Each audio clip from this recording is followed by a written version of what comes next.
In their 7th consecutive appearance in the Big Ten Finals, top seed Indiana got theirs over the number 2 seed Penn State Nittany Lions, where it was Sam Sarver with a great strike that put the lone goal of the game in the 38th minute. Yeah, Coach always he just tells me to be cautious. So I told him Pat was holding me, but yeah, I made sure not to jump up this time so he wouldn't get too nervous. So made sure to stay there. Just try to guide him on not doing anything silly with jumping on a board or doing a backflip or whatever he might come to his mind at that time. He's got so much passion. He wants to let it out, and he loves the crowd. He loves that fuels him. This was Indiana's highest attended game since 2018, with over 4,000 fans in attendance at Bill Armstrong Stadium. There was a huge energy boost throughout the game.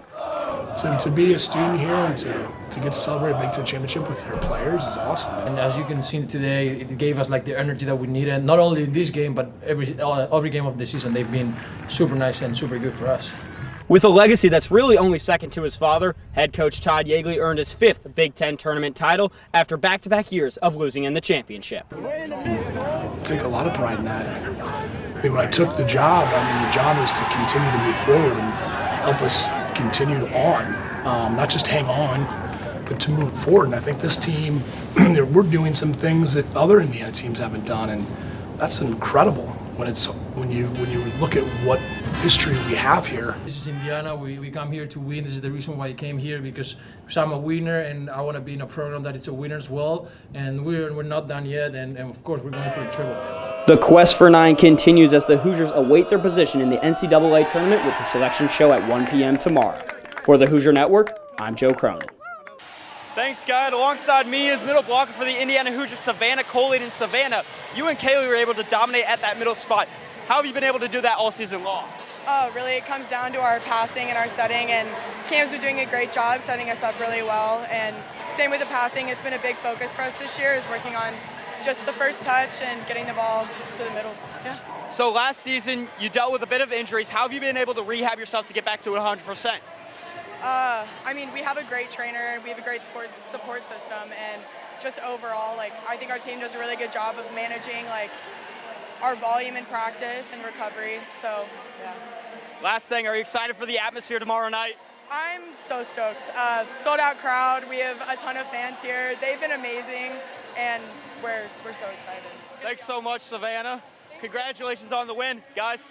You did mention at the start you're a part of one of the best college basketball programs in the country, currently number 9 in the preseason poll, and balancing that as a starter on that team with what you do with social media and some of the brands, what are some of the difficulties through that?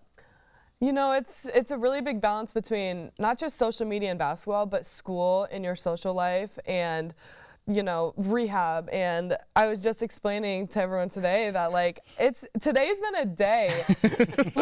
You're seeing a raw version of me in a day of a student athlete who deals with NIL, sports, school. I haven't been home since 7 a.m. I haven't eaten dinner. I haven't showered since practice, I'm going to be honest, and I still have NIL emails to answer tonight and a photo shoot to schedule for tomorrow. That's because it's my off day. And it really teaches you how to balance all these things and what your main priorities are. And the off day is referring to practice being an off day, like it's still not an off day with some of the NIL stuff? Momentum after a loss isn't common, but the Indiana Hoosiers will look to build off the performance they had against Penn State as they host the Wisconsin Badgers. Great opportunity this weekend against a very good football team at home, and a lot of respect for Coach Fickle and what he does as a coach. Faced him the last couple of years, team plays really hard, very well coached, very talented football team. Going on the road, you're going to have to do a great job. I think this is a team that's creating and generating some momentum. I think they're playing better. I think they're into a rhythm a little bit more offensively than maybe they were in the first 5 games as they made the switch. The switch that Coach Fickle mentions is that Brendan Sorsby has started back-to-back game for the Hoosiers, and after the 3-touchdown performance against Penn State, there's still room to grow. It's 2 weeks in a row. I think he's played his rear end off. There are a lot of things that, and he knows this, I'm not speaking out of school here. There are a lot of things we got to get going, but certainly his poise on how to operate the offense in a hostile environment with all the different things that we were doing offensively as far as pre-snap motions and movements and things like that was very impressive for a young guy. Redshirt freshman quarterback Braden Locke will have to fill the shoes of Tanner Mordecai, and with Braylon Allen still being questionable, it'll be a new look for the Fickle offense. They just haven't had as many opportunities. But I think it's going to come down to believe in what you do, put a little more pressure on the offensive line to get some things done and to create some more space and things like that, and then give those guys an opportunity to play. This battle can put Indiana out of bowl contention while Wisconsin will be eligible for postseason play. The implications are bigger than what's on the gridiron. For iOS TV Sports, I'm Joe Cronin.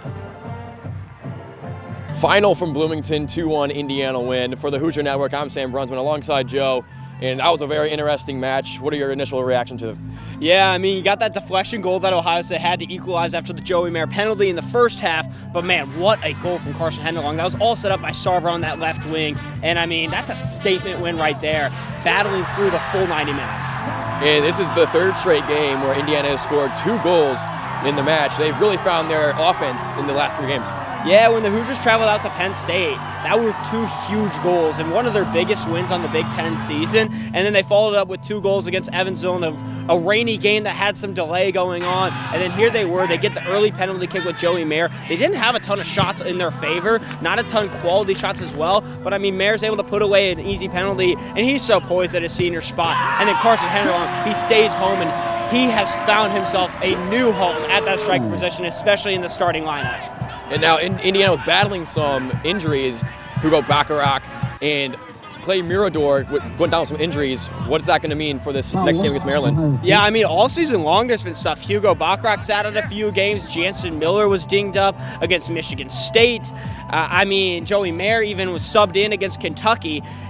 This Hoosiers team is no stranger to having to deal with something like this. I think losing someone like Bacharach is going to be huge. I mean, Mirador, it's tough to see that. It was something with the low ankle, and I mean, he's a freshman. He's been getting quality minutes, especially later in the season. So quick with his pace. But, I mean, he just got hit hard with Bacharach.